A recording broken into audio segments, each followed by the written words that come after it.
Oh my goodness gracious, what is going on? One and all, welcome to WHM's On Screen Live. My name is Andrew Tubin, and this is the show for Monday, the 16th of June. I know we've been away for a little bit.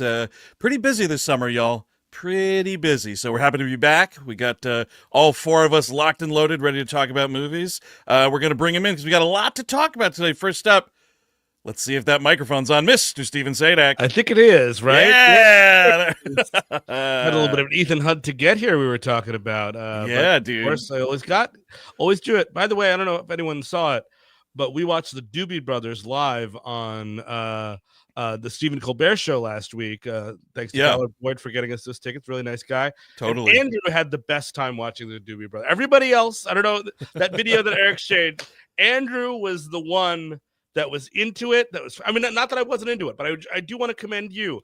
Yeah. You were, with abandon, you were into it. Yeah. I will get going for live music, dude. Don't worry about it. And you get me clapping. Mm-hmm. You get me watching a fucking majestic saxophone man walking around the stage. Yes. I'll fucking go ape shit, dude. Nothing. No shame. It's a level I wish to achieve. I wish I should have pulled that video clip from Eric so we could have shown us at the shot Colbert by shot, show. yes. Yeah, maybe we'll get that for the final show of the season. Anyway, we got two other dudes who were with us at the Colbert taping last Monday. Here's one of them. He's got a hat on. He's Eric Siska.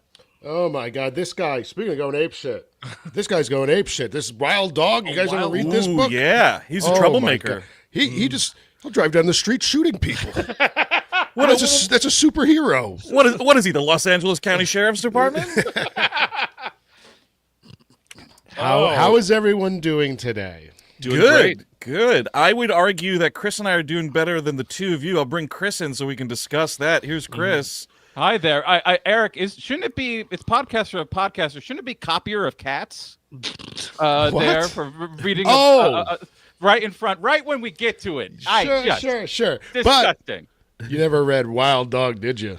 I never did, but I have gotten a good breakdown from you, and it does sound like dude, it's quite the only event. He's the only superhero the Quad Cities ever had, and they were better for it when Wild Dog was on the case. Now, we should say, yes, the difference between me and Chris versus Eric and Steve is that Chris and I do not have COVID from the Colbert taping. Yeah. Well, we don't know exactly. But I mean, As the time Eric and I saw each other last week, and we also saw it with a bunch of boomers who never knew what vax even meant. Right. So my guess is that's where that happened. So I have COVID right now. Steve has COVID, and then there's going to be a comment on this video saying COVID isn't real coming up momentarily. Don't worry. You know it, dude. Any second now. Hashtag died suddenly. You never know. You never know. You never know. What I need to do is I need to diet suddenly. I think that's what I'm going to be doing. Sure. Welcome back to the chat. I'm so Rachel Rose. E. Simon says 14. AJB. Super Rob. Jamie Lochner. Griffin Talbot. Great name, Griffin Talbot. Quick question. Is AJB the Angelica Jade Bastian? I believe it is. That's I believe it's cool. our friend AJB. Well, Hey, thank Angelica. you. And if it's not, thank you anyway. Thanks for tuning in. People that haven't been on the show are very welcome to be in the comments. Just an FYI. Right. Oh, good. It's discouraged, but you could do it. Angelica it's Albert confirms. James Brown. I'm sorry. Hey, Angelica. Oh, it is Angelica. Okay, good. Welcome, Joe Barrett and Czar Oiki, Chase, Colafetti, all y'all in the chat.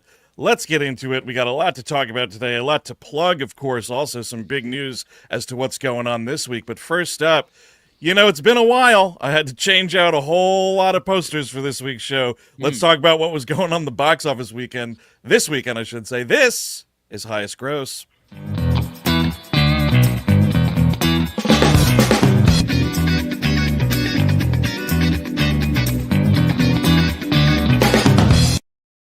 All right, now, let's see what we got here. First up, fifth, still trying to pretend like it's relevant in any way. Ballerina. Oh boy. Oof Town. Did people see this one? Or no? I have not. I've seen it. It's really not good. Really? Yeah. Okay. I think I find it incredibly sauceless, just absolutely without it. That's what it looked like from the trailers. I thought there was not enough sauce on there. I wanted to send it back to the chef, but I heard some people liked it. So if it's okay to like a movie, obviously, but it just it did not have winner written on it to me. It is the skeleton of a John Wick movie with Ana de Armas in the role. That's and if you like, without any thought put into the skeleton of the John Wick movie, so it's kind of disappointing. Speaking of disappointing, in its second week it dropped 62%. Not a great hold whatsoever. It's total cum right now, 42 domestic, 92 global, and a $90 million budget. Not great for Lionsgate and Friends. If we're talking about gold coins and the collecting of them, I would much rather watch a live-action Mario Kart movie. Yes, exactly. Oh, hell yeah. Oh, bring it here. Yes. I want to see Sonic check into the Continental. Oh, dude, nice. Totally. That would be awesome. And then him and Knuckles are going at it outside and shit. Exactly. And who's that? It's cool. Mega Man. Look out. Hell yeah. I'm thinking I'm Fireman now, or whatever he would say. Yeah, that's right. I'm thinking I'm Top Man. And you must be Wood. You must be Woodman because you're rotten. How many Mega Man villains can we name? Yeah, let's keep going. Let's keep going. This is the COVID fever. Iceman, Gemini Man. Oh, Gemini Man.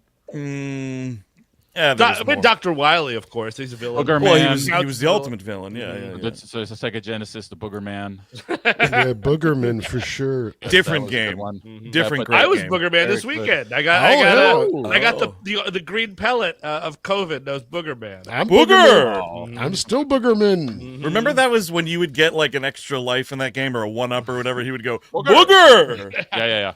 Oh, what a game. What a fucking time to be alive, the 1990s. Anyway, in at 4, Tom Cruise and team still rocking and rolling with the Final Reckoning here. Looking at, I didn't put the fucking number in. How about me? $10.3 million. There you go. 10.3 million, looking at 166 domestic, 507 global. But this motherfucker's still at a $400 million budget. This is not going to break even. Can we see the poster one more time?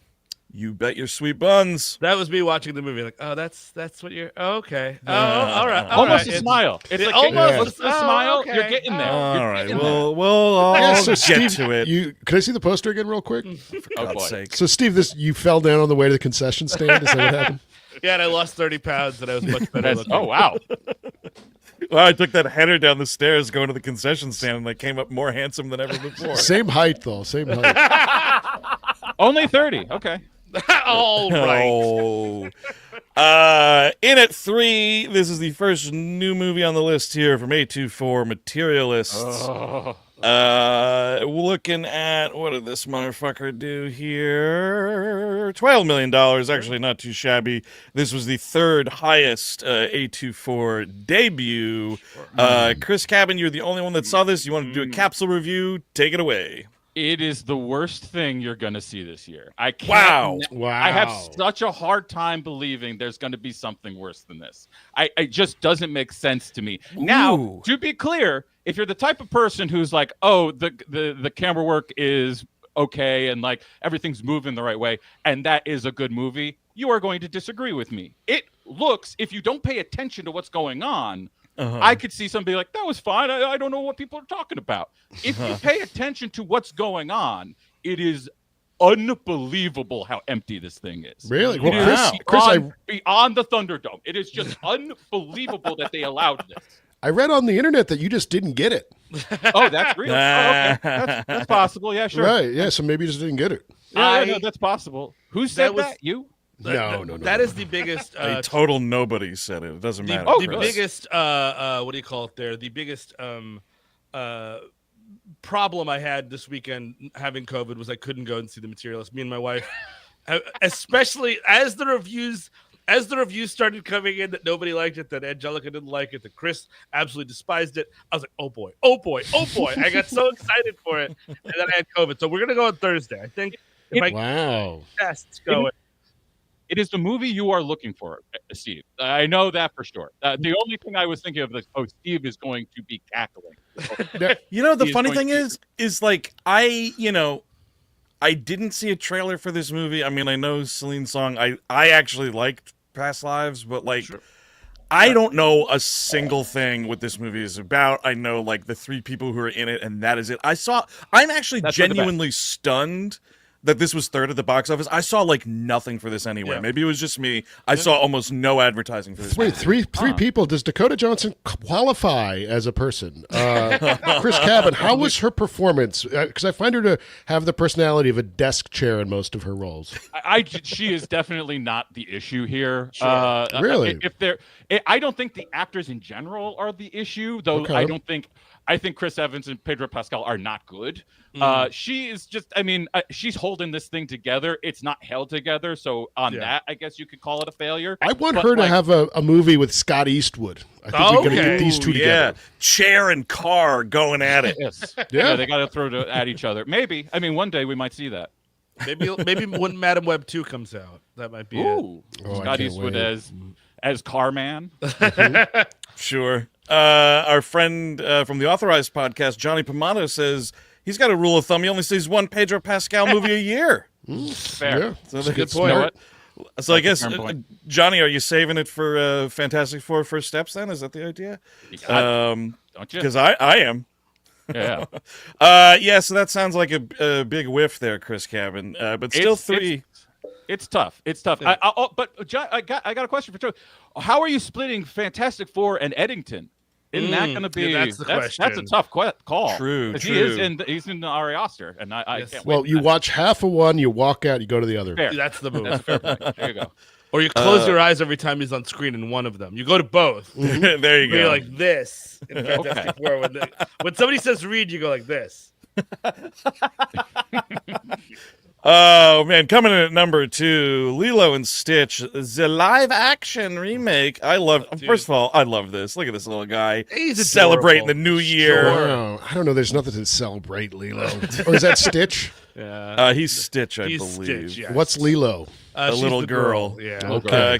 In week 4, $15.5 million. The amazing thing about this, check this shit out. $366 million domestic, $848 million globally. Woo. Not only did this clear the fucking board for whatever expenses they had for this movie, it cleared the board for the failure that was Snow White and the Seven Dwarfs. Oh, nice. So Disney back to doing okay after that huge bomb, and now this coming in and saving it. By the way, I love that I've become grandpa. Which one's Lilo? What's that Stitch? What you got there? What's that? What? Oh, the little girl's Lilo. Oh, yeah. Now, what's a Stitch? It's like a blue dog, right? Exactly. You go to the Blue Dog movie with the little girl? Not to spoil the next one, but I know what was top of the box office. And yet another live-action animated remake, which is a great sign for cinema, by the way. Yep, there you go. Sure, yeah. There it is. I am curious, like, does this mean, and I heard some rumbling, I don't know, like, I think Matt Groening was like, oh, we're always kind of talking about a new Simpsons movie. Will we see a live-action Simpsons movie before we get off this fucking rotten planet, or what? I'd rather be dead. Well, I'm with you. I'm with Andrew on that one. It's gonna happen. I'm sorry, folks, but it's only gonna be stuff. Yeah. Stuff, you know. Here's the thing, though. The only way you can feasibly do it to make it even remotely watchable is if you're dubbing whatever fucking flesh bags you get to play these characters with the voice actors, because that whole show is tied to the brilliance of the voice actors. And if you're not having Dan Castellaneta in a fucking fat suit, like, I don't know what you're doing. That's one side of it, but the other side of it is that, like, what these live action things have been doing, more or less, is been taking out like the imagination and the design, like the inventiveness of all that stuff that goes into these. And then you have like a normal looking dragon and How to Train Your Dragon. It doesn't look like a goofy little thing.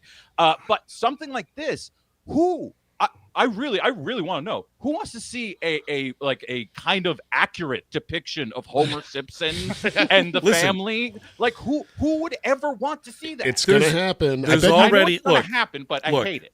Look, there's already like a video. I've seen it. Someone made like a fake like fan like, it's the opening to The Simpsons in live action, and it looked fucking horrible. So like, if you need any indicator of like what that would be, find that video. Want to punch yourself in the crotch for 2 minutes, and that's what it'll be like, just feature length. You know I what? have no desire to see that. I'll bet Broadway show first. Oh, that's good. That would be great. That's fine. You want to do that? You go right ahead. Ooh, my Man, asshole's bleeding already just thinking about it. At least, well, what's his name who did all the music passed away, but like all those great tunes, like Oh yeah, smashed into one Simpsons thing. It's Just kind of don't surprising look. that actually Just hasn't don't happened. look. Yeah, exactly. Alf Clausen, I want to say his name. Yes, was? he just died recently. I Yeah, he believe. did. Unfortunately. Quick question about that to the How Your Drain to Train Your Dragon fans. Did you almost say how to drain your dragon? Because I'll tell you how to do that in 4 easy steps. The Brazzers XXX parody. This ain't your how to train the dragon. How to XXX. swap your son. No, the question is, why are some people Scottish and other people like? Why is big old Gerard Butler talking like this, and everyone else is just talking normal, like American wise? Oh, is that what's going on? You I don't can even ask know. Ask that about any Gerard Butler movie, right? Yeah. No, but he's like doing it big. You know what I mean? Yeah, Like, yeah. it's like, I'm I such a just big don't- Scottish guy. It's a there. silly voice. I think for So, kids, yeah. it's a silly voice, and it's not Got really it. like, oh, well, what's the difference? Is that's an American, that's an English, and that's a Scotsman, and they're all together. Well, Got who it. cares? It's funny accents. Okay, I mean, it's that's why fair. there's like there's a bevy of accents in Star Wars. True. Like, Yeah. It's true.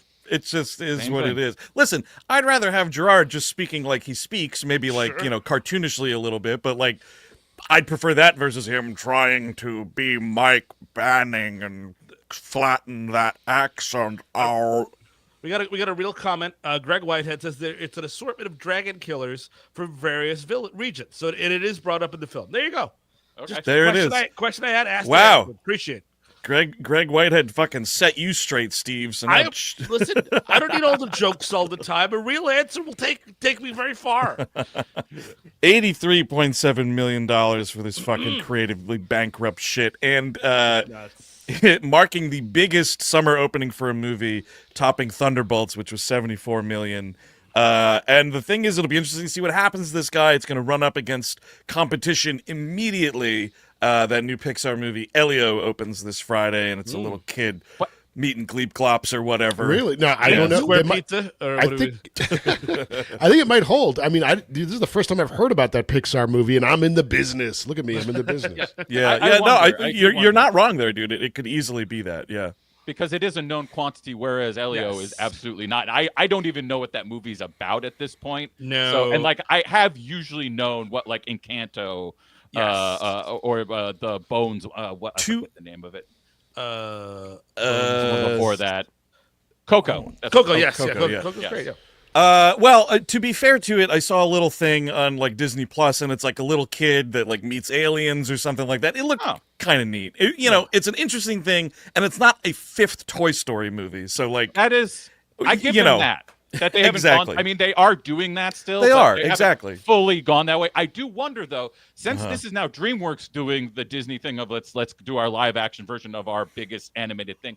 Are you going to start seeing like the smart? Like, are we going to get the Nut Job live action? Just to Yeah. If to see if that works for another. I gotta- movie? I would Chris, love to see that. I got a link for that. It's on Pornhub. Oh, really? well, Oh, what you're The Nut forgetting Job. there, forgetting there, of course, DreamWorks. We already had a stage musical of it. Shrek is right there. Sure. Right. Oh yeah. Oh yeah. So yeah, But we're no. continuing Shrek. Maybe we're doing both because we are doing a fifth Shrek. It sounded like, or a remaking of Shrek, and then on top of that, it's do a coming. live action Shrek. You know what I'd like to see? A little live action Monsters versus Alien and get a real live action giant woman. Sure. What? There's a giant Reese woman in that Witherspoon? movie? Yes, there is Monsters versus Aliens. There's a Yes. giant woman in that one. She turns giant. I think it's Reese Oh. Witherspoon. And she I crushes, think it is Reese Witherspoon. She crushes men like bugs. Whoa. Look at that. What's that Like thinking is worms beneath her feet. Sounds like you're getting more into it by the second there, buddy. Absolutely. Hey, this Friday, what are you guys doing? I'm getting dinner with a friend. No, you're not.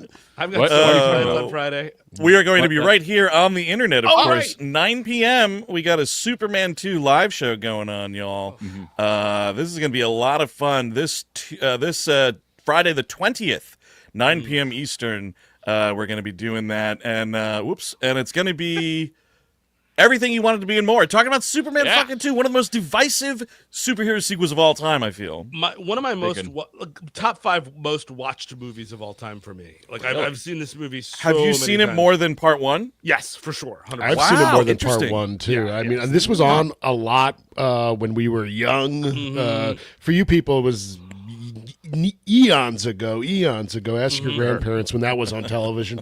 But I saw it so many times, and I always loved it because those villains are so great. And we're going to go through.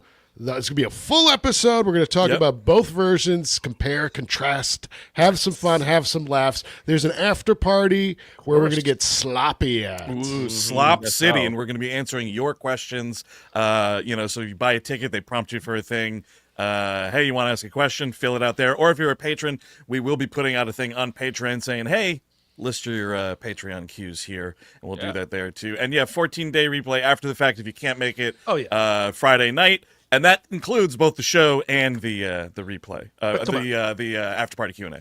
What are you doing on Friday night? What are you gonna do? You see friends? You're gonna see us. You want to see us? Where are your friends? Yes. Come on. Game night? Do you like games? Stop. No, stop it. We are the only people that don't talk behind your back. Think about that. And Think about that before you go out Friday night. And if you're going on a date, that boy or girl don't even like you. They probably don't. They probably it's don't. it's all bet. You've been just a bet to them. By the way, also we should say it's available to for 14 days after the event. You can still get in on the fun and check it out. But that boy or girl still don't like you. I mean, you can go on the date if you want, and then do the thing, but they don't like you. They don't. You were just a bet to them. You were just a bet. It was like they're laughing at you. They're laughing right now. They're laughing right now. They're talking behind your back. They're laughing right now. And also, man, this is not, so we got a live stream here. We got a live stream at the end of the week. We also got a live stream going on tomorrow because for the first time in a long time, we're bringing back WHM Mailbag. Wow. We are opening that sucker tomorrow night, y'all, at 6 p.m. Eastern. Don't worry, it'll be up on YouTube if you don't make it right away. Your trauma stories. I need them now. I need your embarrassments, your traumas. Get them fucking toot sweet to our fucking Gmail account. Preferably related to going to the movies or a video store or an at-home screening experience, but it doesn't have to be. You could be vomit. If you got a story about vomit, I would love to hear that. Great. Also, if you've sent a story before and it hasn't been on the air, but you think it should be, send it again. Yes. Stuff gets cluttered in that email box, so stuff our box. And honestly, all 4 of us are licensed therapists, and so is our mailbag. So that's right. Lay down. It's all going to be fine. It's all totally confidential. Oh yeah. Yeah, absolutely. Yes. We all hate movies at gmail.com for that mailbag tomorrow night, 6 p.m. It's going to be a lot of fun. We're going to be reading letters, obviously plugging the Superman show, and more. We usually tend to tell some personal stories that humiliate each and every one of us. So, that's great. Going to be a lot of fun. Okay, now, because I went out of order here and I fucking got this stuff together, I am doing top of the box office. I know I forgot it at the top, but I want to do it. We'll do it really quick here. I fucking got these goddamn posters, you guys. Hey, dude, you got the pictures. Here we go. First one on this day, top of the box office, June the 16th, the year 2000. We covered this movie on a live show on the East Coast where a drunken audience member was really concerned. Gone in 60 seconds. There. Wow. Snake guy. Remember Snake guy? Yeah. That guy was just talk about the part where there's a snake. We're doing the show, and then 2 feet next to us is a guy screaming at us as loud as he could. And we'd already talked about it. He did send a nice email apologizing about it. I want to be clear. Yes, he did. Very nice, but it was very funny that. It's all snakes under a bridge. Don't worry about it. We were not on the West Coast. We were in D.C. for that show. I was led astray. Did I say? I was pretty sure I said thought East. he said East Coast. I heard East. I thought West Coast. I'm only getting every other word. I have COVID. Well, let's see if you get every other movie selection. Here we go. On this day, top of the box office, June the 16th, 2011. This is an Amblin-esque film by a hot filmmaker at the time. Oh, this is Super 8. Boom! Whoa! Look at this. I gotta get COVID for the VHS trailer games. It's true. If you keep this up, you might have some points for the next episode. On this day, June the 16th, 2024, so just last year, this animated sequel was a massive success, and my God, if they try to bring it live action. What is Moana 2? Incorrect. Inside Out 2. Man. So close. And then... Those are 3 of those last year. Jesus. Yeah, that's tough. Yeah. Top of the box office this day, June the 16th, 2007, a not-so-super sequel that we covered, Chris Cabin, on the West Coast, as a matter of fact, at a live show in Portland, West Oregon. Coast? Okay. Yep. Oh, Fantastic Four: Rise of the Silver Surfer. Yeah. There it is. Oh, boy. I'll tell you what, I rewatched that first one over the weekend just for shits and giggles. Man, it is like firmly and like anger-inducingly seated right in 2005. It's like the most dated feeling, and like regardless of like the movie being good or bad, which it is not good, just the 2005ness of it all, like the mid-aughts stink on that movie. Ooh, PU. Allowing that Andre Brower death to happen. In part 2. That's in part 2. yeah. Oh, I thought you meant Like, in real life. Well, No, yeah, no, that's no, actually but true. He did pass. That also shouldn't have been allowed to happen, frankly. No, also, but like that one Stop I that. think of all the time. I'm seeing a smattering of it though. For Uh-huh. that 2005 one, a little bit here and there of people being Stop. like, No. you know, that one was pretty good. Actually, Incorrect. because I was a baby when it came out. It's pretty good, actually. You know, the best time of my life is when I had no responsibilities. That's true. That's true. Too bad we had way too many responsibilities when that first Fantastic Four movie came out. Exactly. Otherwise, we could be sitting here 20 years later saying it's good, which it's not. Sorry. Yeah, whatever. So there we go. That's some top of the box office. Wanted to get that out of there. So here we go. We're going to catch up on some stuff. Again, it's been a minute since we've been on the air. We got a lot to do before we do this big-ass trip to Oxford for the Oxford Comedy Festival. We'll just plug that, of course, really quickly. This Yes. July, the 18th through the 20th, we're going to be in Oxford, England. 6 shows, 3 nights. 2 of those shows are already sold out. Head over to WHMPodcast.com to get all the ticketing information about that. It is going to be a lot of fun, but that is why, if you've been like, what are these fucking mooks doing? They do a show, then they take like 3 weeks off, and now they're back, and they're going to be off again. It's because we got a lot to lay down, baby, to make sure we don't have any other work to do in England besides the task at hand. We got so much going on. I'm doing this with COVID sweats. I had to take my shirt off there for a second. Is that what that was? Oh, that's Uh-huh. interesting, because I'm just sweating normally. No, these are special COVID sweats. It's really great. That's Oh, awesome. yeah. You turn the fan on here. Jesus. It has been hell. I know it's not a real thing and it's fake and it's in my mind, but it has been kind of hellish going through it yet again. Oh, man. Well, it's one of those Oh, things man. where you feel good and then you do something. And Yep. I shouldn't have done that. And like doing Yeah. something, it's like, oh, I'm going to go to the bathroom. Oh, I shouldn't have done that. That'll I'd teach me. often done That'll that. teach me to get up. Yeah. Exactamundo. All right. So first up, let's chat about. We'll go in like released farthest away up to more recently. So let's talk about it. Tom Cruise, Mission Impossible: The Final Reckoning. Of course, very divisive final installment here. I'll get out in front here and just say, I enjoyed the movie. I think I am just kind of like the laid down simp for this franchise at this point. I really over the years have fallen in love with it, and to me, like going into it, I was like, yeah, it's the 8th one. It's not going to be mind blowing. It's not going to be part 6, which I still think is like the series' highest watermark, and it's not. But like, I got to roll with my friends for 3 hours one last time, and there was a bunch of stunts, and I did not feel. I know the biggest complaint is like that first hour feels not necessary and all over the place and whatever. And for me, like, I was just into it. If you look at it as like that, if 7 and 8 are one movie, you're just kind of starting 8 like in the middle of a movie where like you would have some downtime such as it is. So I don't know. It didn't bother me as much. I had a good time with it. I fucking cried at least twice. Not cried, but like got emotional. Sure, yeah. So anyway, that's my piece on the movie. Tear it up. I love the franchise too, but I just can't really get behind this one. There's so many of the flashbacks to this, that trying to wrap up every single thing about the entire franchise. What a waste of space. You could have made this quicker. We could have moved along faster. By the way, little light spoilers.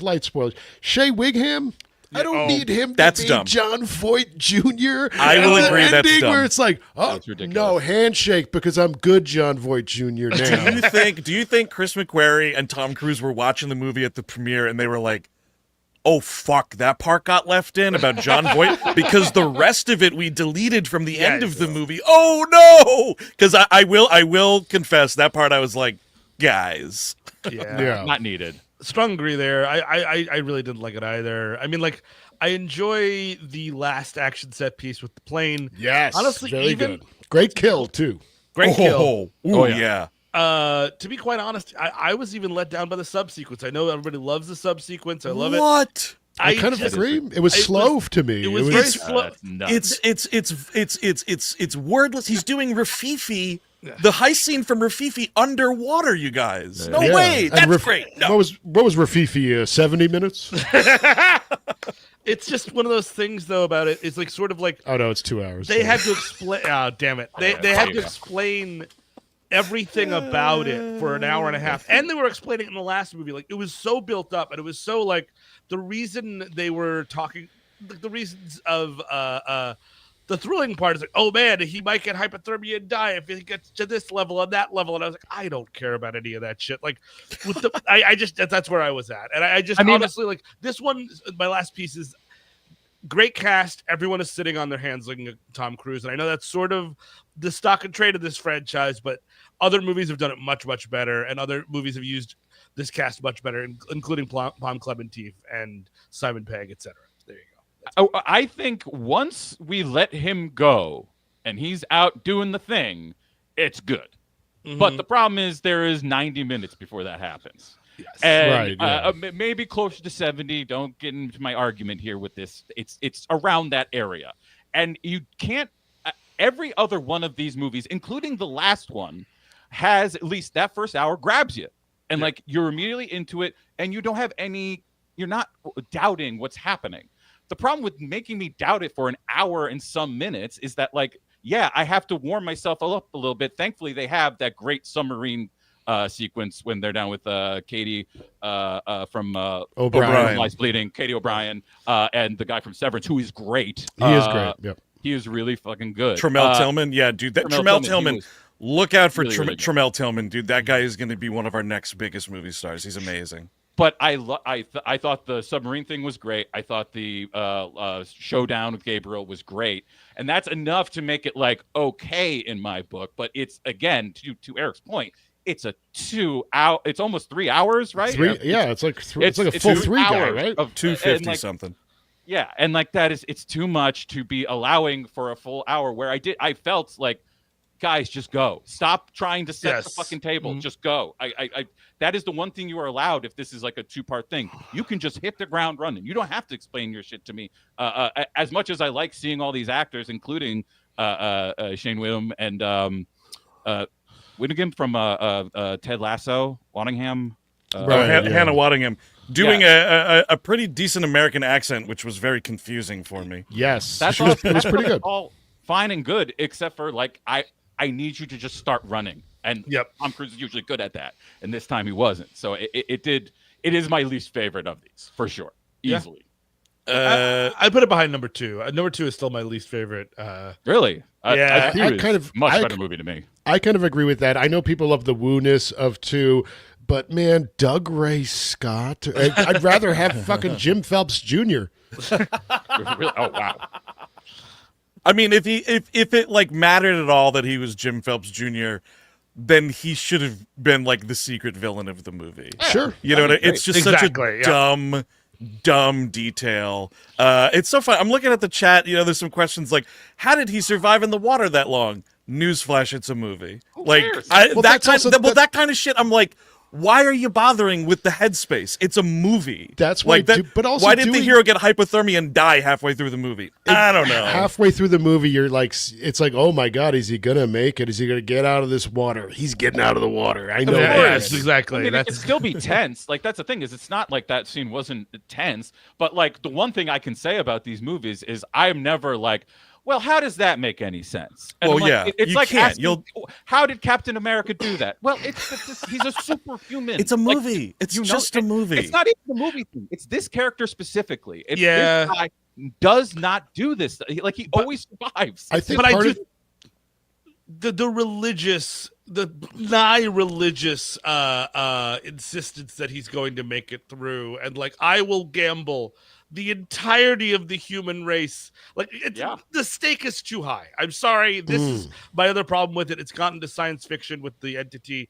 The stakes are far too high. You know, a nuke going off and 2 million people might die. The entirety of the human race is also, I appreciate them attacking AI or whatever, but it's like, what is the end game of Gabriel even? Like, and then I control it, and then I guess ipso facto I run the world or whatever. Well, no, you destroy the internet. You destroy the internet. But like, I'm sorry, but there are Bond villain things with the exact same notion, and no one's like, is he really thinking about the outcome of his plan? Of course not. Again, it's a movie. I don't have to sit with it for 3 goddamn hours either, though. That's the thing. Well, I think Blofeld had some good ideas, and they made more sense. But I also think part of the issue with this film is that it's stilted because it was stopped so many times during production. Because I think there was at least the writer's strike or something, or the SAG strike took it out of commission. So then they're like cobbling it together at the back end. I think also COVID had something to do with these backs. I think we were still dealing with that when we were shooting certain scenes. I know. Of this. Tell me. And the thing is, I am fine with the nuke being the thing, but then this does have to be the last Mission Impossible movie. Yeah. That's why I firmly think it is, because there's no, like, I mean, Steve, you're right. There's nothing you can do that takes it above the stakes of this movie. Like, it's not a movie where he's going to, like, go to Mars and fight some threat. And that's why I think it's the biggest they could get. And like, to then make another one where it's like, yeah, like you said, Steve, like, oh, there's a nuke somewhere out west and it's good, like that, the audience isn't going to care anymore. You know what I mean? So I think, like, in a way, it's like you kind of force the stoppage of this franchise by taking it that high. And then it's like, what do we do? But the ending to me does not signal that it is going to end. I guess that's my another issue I had, is that the end does not feel like a finality at all to me. Tom is done. I think the movies will continue with someone else. Mm-hmm. That's entirely possible. I'd be there. I'd be there if that was the case. Nothing against Tom. I would just be interested in seeing. I like the more team ones. Even again, like Fallout, which we did. I think that there's more like, oh, I'm gonna run and do this, you do that. Like, I thought the shootout at the end that the other part of the people were doing was super boring and lame, and the bomb thing was okay, but it wasn't great. You know, and that one character was like, why am I even here? I guess I'll just stay here and maybe die. Like, yeah, what? exactly. Oh, the dude from Maverick. Yeah.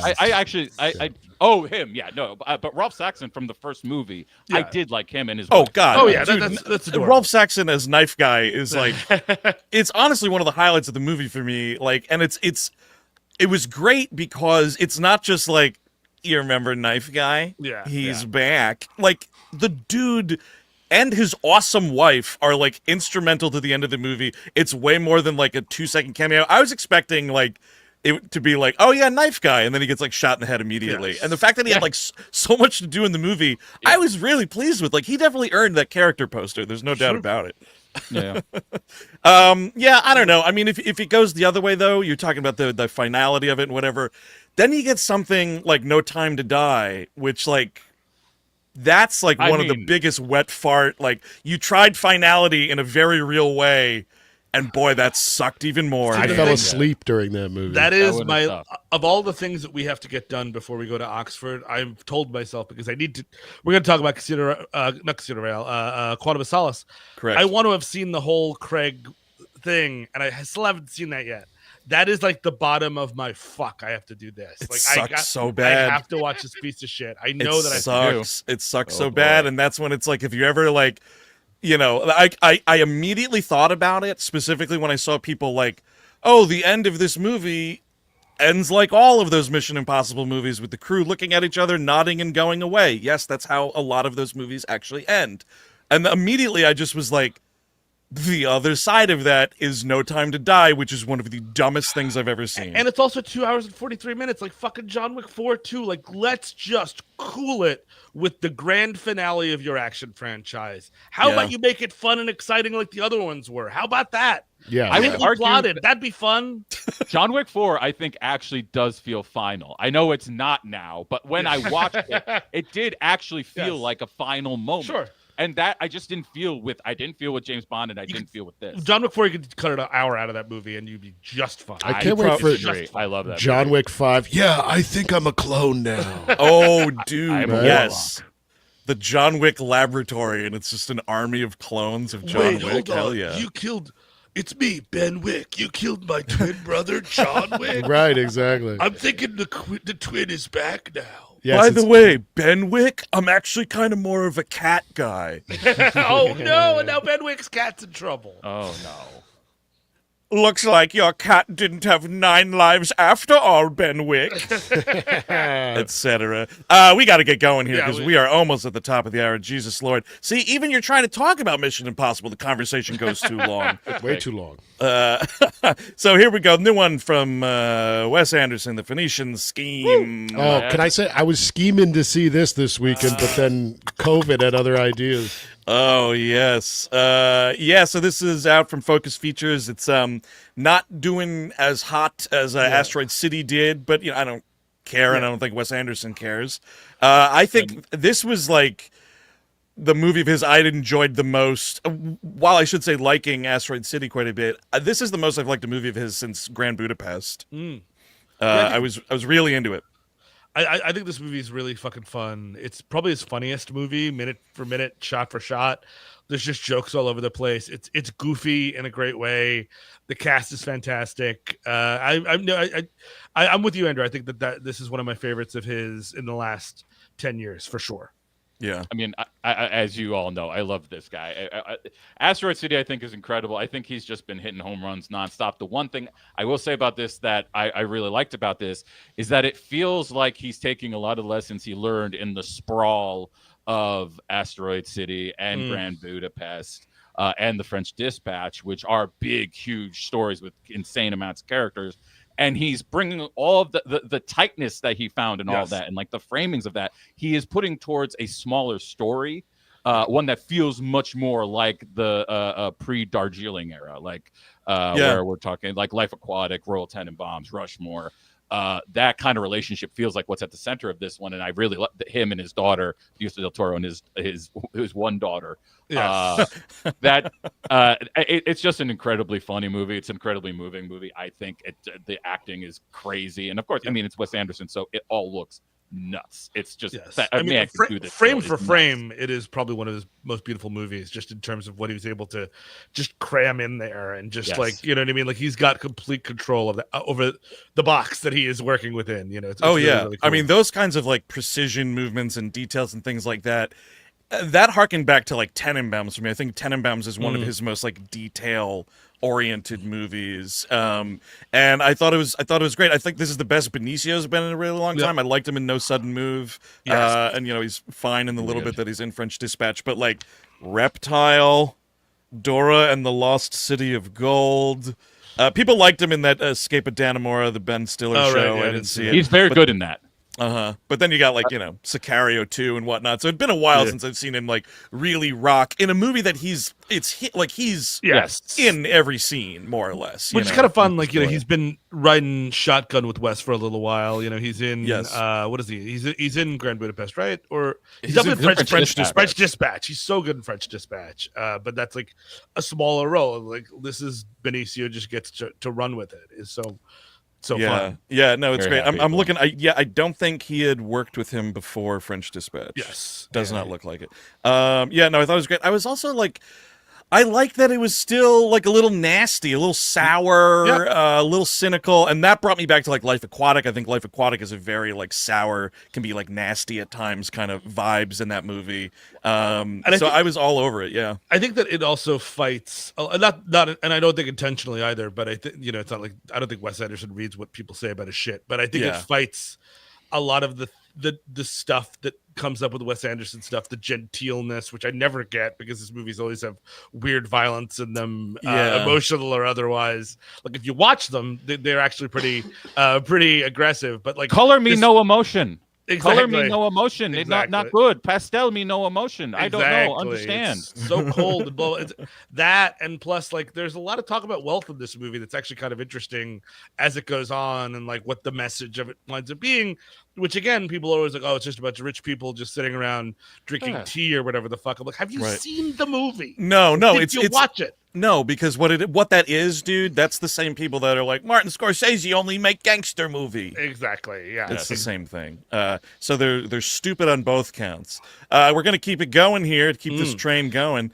This one a little more recent, a little direct to Hulu action, and a little animated. That's right, Predator, Killer of Killers, which came out back on June 6th and was indeed also directed by Dan Trachtenberg, who did Prey and is doing this new one. But this is a sort of like Animatrix almost, like for the Predator world, which I thought the story parts I was totally vibing with. I could not get on board with the animation, and I thought, because I'd seen someone else, I shouldn't take credit for it, someone else said, and it was actually maybe Henry Gilbert of Talking Simpsons, that it's like the Animatrix thing. And because of that, I thought, okay, this first segment, I'm not vibing with the animation. Thankfully, there'll be other segments that will look differently, like the Matrix, like the Animatrix had different styles for all the shorts. No. And it did not. It's this like stutter step missing frame kind of animation that I've seen in other things, and I couldn't get into it. But like, I loved the violence. I thought the three stories were cool, except like the first two kind of feel a little bit of the same, I guess, but it doesn't matter. My biggest bummer, aside from the animation, was like, as this thing comes together around like the end of it, when you're in the final part of the movie, I was like, why are you bothering to wrap it up like this? Not to spoil anything, but I thought the way they wrap it up was incredibly dumb. But contrasting thing, I did like the animation. I agree with the weird frame rate they were doing with it. I don't really like, but I thought the drawings were pretty sharp, and they had some, the drawings had some sharp knives, and they fought each other, and it was fun. I'm just happy to hear Eric Siska liking an animated movie. I always like it. This is propaganda that anyone says differently. I gave this 3 stars. I liked it more or less. I don't see the need to connect it all at the end, because it's kind of like, okay, so how does that happen? Do they wait thousands of years? Whatever. I'm not going to totally spoil it. Yeah. But one thing I did like about this is the attempt at world building within Predator, because I feel like Predator, it's always the same thing. He comes down to Earth, he shoots a guy, the end. And a lot of the segments were just that again, with the Vikings and the samurai. But I like the one in World War II, and I don't know. There's stuff about the story that's not obviously perfect at all, but you're showing me Predator aerial combat, and I don't think we've ever seen that before. Correct me if I'm wrong. I don't think one so. of those AVPs. I don't remember it. But I don't remember. I just like the attempt to world build, and this Dan fella seems to have a good head on his shoulders with this franchise. I wonder if this is all leading up to Badlands. Something is going to be feeding from this into Badlands, because I was also with you. That like the end, the Coneheads ending. Dude, with, I was gonna bring it up if someone else did it, but it is just the ending of Garthon. Yes, and I would have rather seen the Garthon. I didn't like that, but also like a little bit. My problem with it is it did feel like, well, you like Predator. How about Predator with Game of Thrones? You like that? No. Well, okay. How about Predator with the samurais? You like that? Okay. How about your Predator with your Top Gun / Air Force One, because he says the line? How about that? Oh, it does take it off my face. I still haven't seen it, honestly.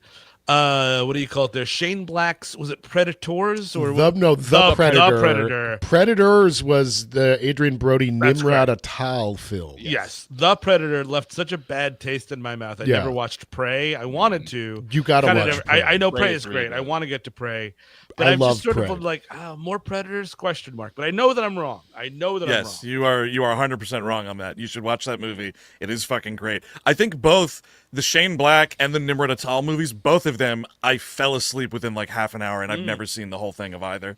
I never really felt like motivated to go back. I've seen them, and you shouldn't bother. But Prey, check out Prey. Check out Prey in the Comanche cut. I like the Comanche cut more than English. Last thing about it, I'll complain about the middle segment, the like feudal Japan samurai segment.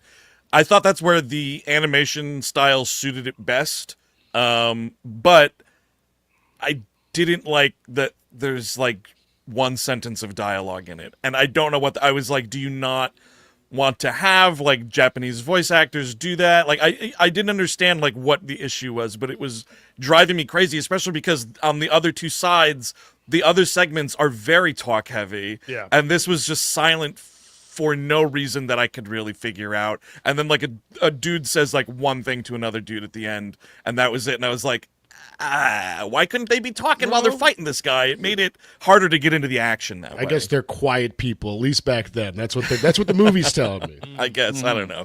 Yeah, so that was just some, recent release stuff that had, some hefty notices and ad campaigns and whatnot. But not all movies, you guys, can have those kinds of massive $40 million ad campaign runs. And when that happens, sometimes they fall through the cracks, and we pick them up on a segment we like to call Secret Movie.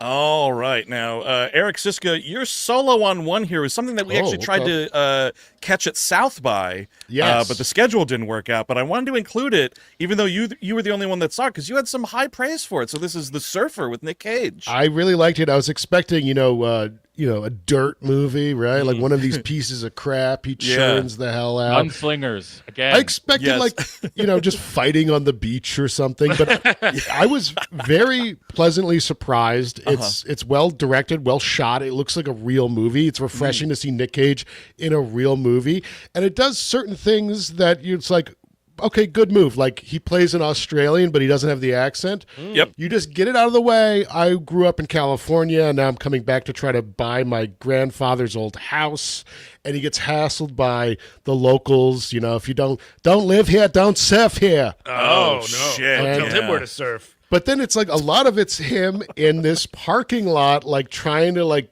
get the deal on the house done on the phone.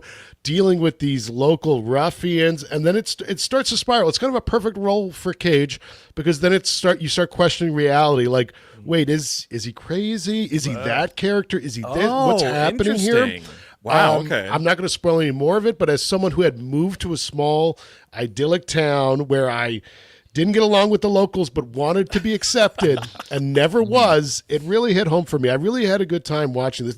This was I was really in the COVID had me wrapped up in a blanket while I was watching this, so take it for what you will.